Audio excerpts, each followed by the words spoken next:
যদি আমরা 4টা ম্যাচ জিতে যাই তাহলে আমরা মনে হয় যে টপ 1, 2, 3 মধ্যে থাকতে পারবো। সত্যি কথা বলতে নাহিদ রানা থাকলে আমিও খুব এক্সাইটেড ছিলাম যে কবে দেখবো নাহিদ রানা।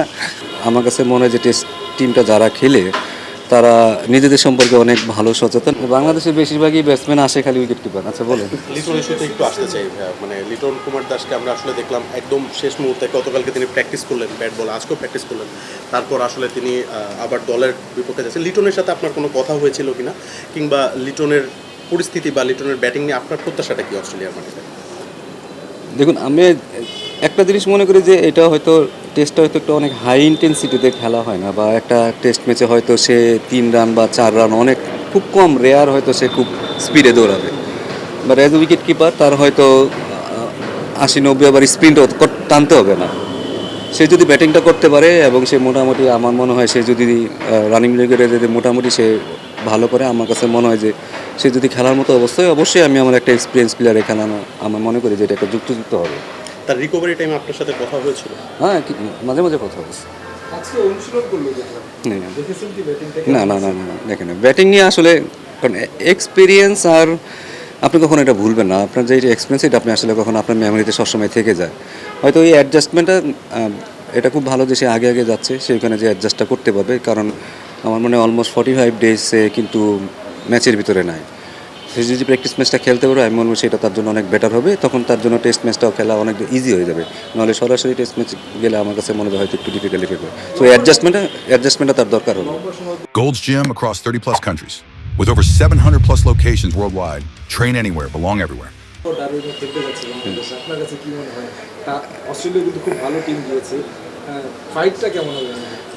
আমি টেস্ট টিম নিয়ে সবসময় আশাবাদী। কারণ আমার কাছে মনে হয় যে টেস্ট টিমটা যারা খেলে তারা নিজেদের সম্পর্কে অনেক ভালো সচেতন এবং নিজেদের পারপাসটা তারা ভালো করে জানে এবং অনেক গুছানো অন্য জীবনে। তো আমার কাছে মনে হয় যে এখানে ভালো না হওয়ার আসলে যুক্তি দেখি না, এবং তাদের ইচ্ছা বলেন, তাদের এইম বলেন, এটা আমার কাছে মনে হয় যে প্র্যাকটিক্যালি তারা অনেক ভালো কিছু চিন্তা করে।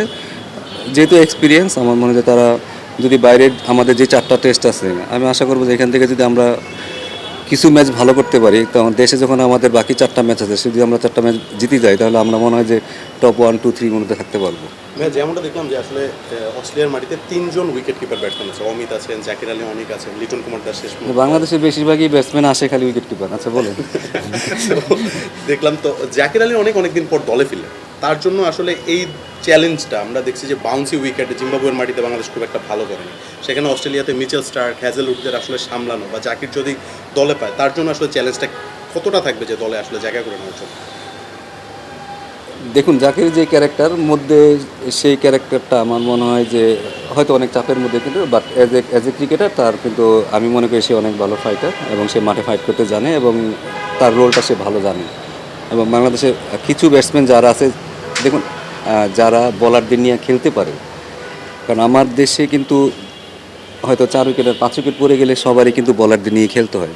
বাট জাকিরের রোলটা খুব ভালোভাবে জানা আছে এবং সে অনেকবার এটা প্রুভও করছে, এবং ওই পজিশনে আমাদের এরকম একটা ব্যাটসম্যানও দরকার আছে। আমি আশা করব সে এটা ভালো করার তার সুযোগ আছে এবং সে জানে তার রোল অনুযায়ী খেলবে। সালাদ ভাই, একবার আপনার একটা মন্তব্যের পরে জাকিরে আপনি একদম তেতেয়া দিছিলেন, যাকে গেল 1 থেকে 1.5 বছর দারুণ ক্রিকেট খেলছিলেন।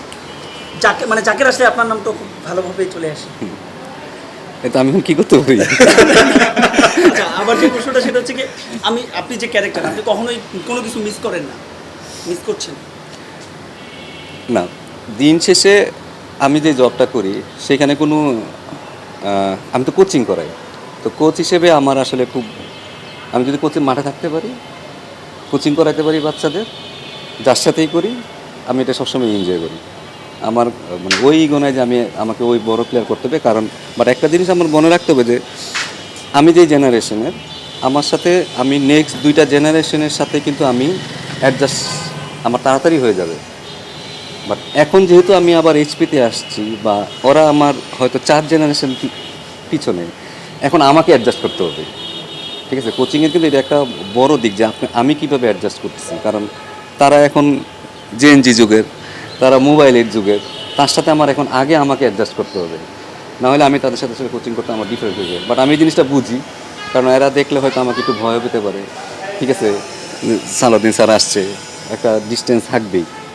বাট আমাকে তাদের সাথে অ্যাডজাস্ট করে আমি কীভাবে তাদের কাছ থেকে বেস্টটা নিতে পারি সেটা আমাকে আসলে লক্ষ্য রাখতে হবে, কারণ হ্যাঁ নাহিদ রানা নাই মানে বিগ নিউজ বাংলাদেশের প্লাস শ্রেষ্ঠ পর্যন্ত এখন থেকে নাহিদ রানা থাকলে তাসকিন বা পেস ব্যাটল সত্যি কথা বলতে নাহিদ রানা থাকলে আমিও খুব মানে এক্সাইটেড ছিলাম যে কবে দেখবো নাহিদ রানা অস্ট্রেলিয়ান ব্যাটসম্যানদের আসলে বাউন্সার মারতেছে, খেলার একটা এক্সাইটমেন্ট, আমি নিজেও অনেক এক্সাইটেড ছিলাম যে নাহিদ রানা খেলবে। যেহেতু হয় না এখানে হাহুতাশ করে লাভ নেই, বাট আমি মনে করি অন্য বলার যারা আছে তারাও যদি একটু বুদ্ধি করে বল করতে পারে আমার মনে হয় তারাও অনেক ভালো করবে। থ্যাংক ইউ ভাই।